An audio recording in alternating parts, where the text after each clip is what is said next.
ஒரு சின்ன இன்றைய ஒரு செய்தி நான் உங்களுக்கு சொல்கிறேன். ஒரு காயப்பட்ட நம்ம நம்ம கால்லையோ ஒரு கையிலையோ ஒரு சின்ன காயம், ஒரு புண்ணு பட்டிருக்குன்னு வச்சுக்கலாம். அதை நம்ம என்ன பண்ணுவோம், கொஞ்ச நாள் கழிச்சு ஒரு 2 டேஸ் ஆர் 3 டேஸ் கழிச்சு நம்ம திருப்பி அந்த புண்ணு ஆறிடுச்சான்னு சொல்லிட்டு திருப்பி நம்ம செக் பண்ணுவோம். செக் பண்ணும்போது இன்னும் அது அதிகப்படியான காயம் இன்னும் பரவதான் அதிகமாகிடும். நீங்கள் எப்போ அதை செக் பண்ண ஆரம்பிக்கிறீங்களோ, நீங்கள் அதை கண்டுக்காமல் விட்டுருங்க. அந்த புண்ணை பற்றி நீங்கள் நினைக்காம விட ஆரம்பிச்சிங்கன்னா அது தானாகவே ஆறிடும்.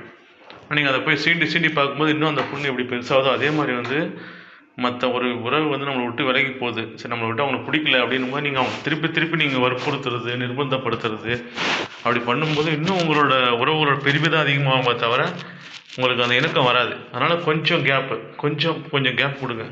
ஆட்டோமேட்டிக்காக எல்லாமே உங்களுக்கு சார்ட் அவுட் ஆகும்.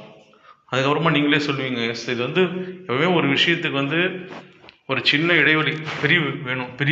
பிரிவின் அருமையில் தான் அந்த உறவோட அருமை புரியும். இதை நான் உங்களுக்கு ஜென்ரலாக உங்களுக்கு சொல்லணும்னு என்னோடய மனசு தோணுச்சு, அதை சொன்னேன். இது உங்களுக்கு ஏதாவது ஒரு சூழ்நிலையில் நீங்கள் இதை ஃபேஸ் பண்ணியிருந்தீங்க அப்படின்னா நான் சொல்கிற இதை கொஞ்சம் ஃபாலோ பண்ணி பாருங்கள். உங்களுக்கு மேக்ஸிமம் இது பெனிஃபிட்டாக இருக்கும்.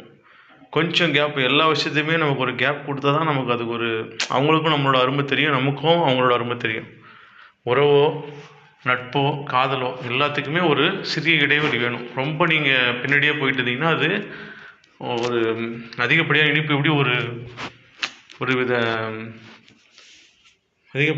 எப்படி நமக்கு ஒரு வித சலிப்பை தருகிறதோ அதே மாதிரி அதிகப்படியான அன்பும் நமக்கு ஒரு சலிப்பை கொடுத்துரும்.